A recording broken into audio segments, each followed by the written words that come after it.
اچھا، آپ ہمیں یہ بتائیں کہ آپ کیونکہ فلاحی اور دعوتی اور دینی کاموں میں انتہائی متحرک نظر آتے ہیں، کشمیر کے حوالے سے آپ نے کیا حکمت عملی اختیار کی ہے؟ سر، کشمیر کے حوالے سے ہماری جماعت کی جو حکمت عملی ہے، چونکہ ہم یہ چاہتے ہیں کہ سڑکوں پہ، چوکوں میں، چوراہوں میں ریلیاں نکالنا، جلسے جلوس کرنا، اور پھر اس کے اندر جو ہے اپنے ملک کے اداروں کو تکلیف دینا، اور اپنی عوام کو جو آئے روز صبح شام اٹھ کے بیٹھتی ہے، اپنے دیگر کام کاج کے اندر مصروف ہوتی ہے، ان کو تکلیف دینا، یہ ہم اس چیز کے قائل نہیں ہیں۔ ہم ہمیشہ جب بھی ہماری کسی پروگرام میں بیٹھ کے بات ہوتی ہے، کسی دوست احباب سے بات ہوتی ہے، ہم ہمیشہ اسے یہی بات کرتے ہیں کہ اس وقت اگر کشمیر کی صورتحال کشیدہ ہے، انتہائی زیادہ خراب ہے، ہم وہ احتجاج اگر ریکارڈ کروانا چاہتے ہیں تو ہمیں وہ میڈیا کے ذریعے وہ احتجاج ریکارڈ کروانا چاہیے۔ ایک پرامن احتجاج اپنے ملک کے اندر، اپنے علاقے کے اندر، اپنے شہر کے اندر رہ کے ہمیں وہ پرامن احتجاج ریکارڈ کروانا چاہیے، نہ کہ اس کشمیریوں کو اس پار تو بہت ہی زیادہ تکلیف کا سامنا کرنا پڑ رہا ہے اور اس پار بھی ہم اپنے کشمیریوں کو پریشان کریں۔ ہمیں ان کو مضبوط ایک رستہ اور ایک ٹریک دینا چاہیے، اور میرے خیال میں، میرے حساب سے اس وقت جو ٹریک جو ہے پاک فوج اور ہمارے ملک کے متعلقہ ادارے جو ٹریک اس وقت دے رہے ہیں ان کی ذاتی خواہش اور ان کی ذاتی سوچ یہی ہے، اور ہمارے اداروں کی خواہش بھی یہی ہے کہ ہماری عوام کو اداروں کے ساتھ تعاون کرنا چاہیے۔ بذات خود ہم یہ چاہتے ہیں، ہم یہ پیغام دینا چاہتے ہیں، ہماری جماعت کی حکمت عملی یہی ہے کہ آپ تمام لوگوں کو اپنے اداروں کے ساتھ، خصوصاً اپنے اداروں کے ساتھ تعاون کرنا چاہیے۔ اور اس وقت جو ہے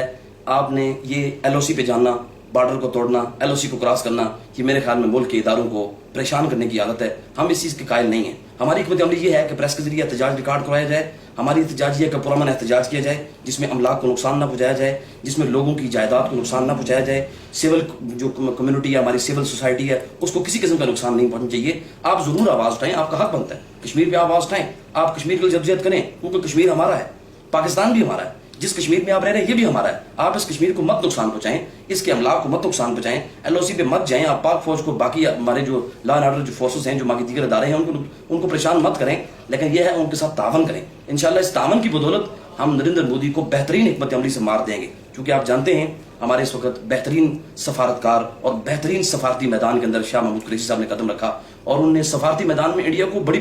بہترین انداز میں شکست دی، اور بڑی بری شکست نریندر مودی کے اس وقت ہوئی ہے۔ آپ جانتے ہیں کہ ان کی پالیسی کیا ہے، یہ ہماری بہترین حکمت عملی ہے۔ اس سفارتی میدان کے اندر ہم نے انڈیا کو مزید شکست دینی ہے۔ اب جو 27 اکتوبر کو جو پی ایم عمران وزیر اعظم پی ایم صاحب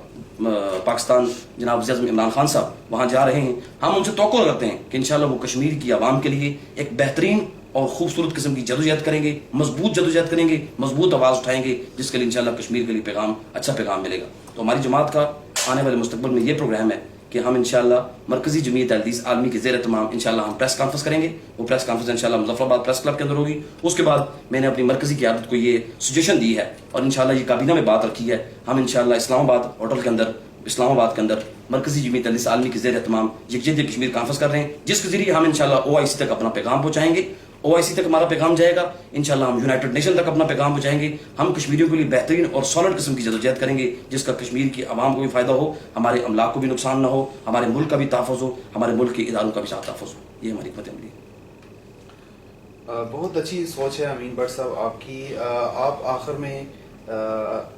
کیا میسج دینا چاہیں گے؟ میں یہی پیغام دوں گا کہ ہمیں بہت ساری آوازیں جو ہیں مختلف اپنے ہی ملک کے اندر، اپنے ہی ریاست کے اندر، جو ہمارے ہی ملک کے خلاف اٹھتی ہوئی نظر آتی ہیں۔ میں اپنی اس میڈیا کی وسادت سے، خصوصاً قاری عبدالباری صاحب آپ کے اس چینل کی وسادت سے میں یہ پیغام دینا چاہوں گا کہ ہم سب کو مل کر جدوجہد کرنی چاہیے، ان لوگوں کو سمجھانا چاہیے، اپنے بھائیوں کی رہنمائی کرنی چاہیے۔ اس وقت انتہائی زیادہ مشکل حالات ہیں، پرخطر دور ہے، ہمیں اس وقت پاک فوج کے ساتھ شانہ بشانہ کھڑا ہونا چاہیے، اپنے ملک کے تمام اداروں کے ساتھ کھڑا ہونا چاہیے، اور عوام کو میں یہ پیغام دوں گا ہمیں صبر کرنا چاہیے۔ ہماری فوج چونکہ ہماری ملک کے لیے زیادہ مخلص ہے، اس لیے مخلص ہے کہ آپ جانتے ہیں کہ آج ایک بندہ اگر سرحدوں کے اوپر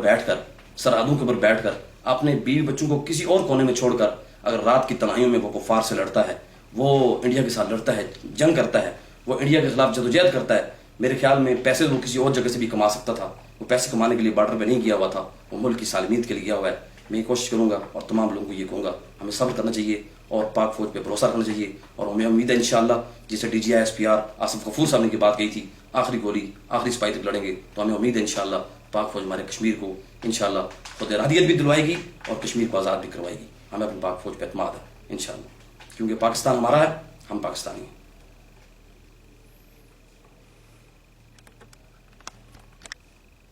بہت اچھی کاوش ہے امین بٹ صاحب آپ کی, اور آخر میں آپ کا پھر سے شکریہ, آپ نے ہمارے پروگرام میں اپنا قیمتی وقت نکالا. اور ناظرین اب ہمیں دیجیے آپ اجازت, انشاءاللہ اگلی بار نئے مہمان کے ساتھ پھر دوبارہ آپ کی خدمت میں حاضر ہوں گے. اللہ نگہبان.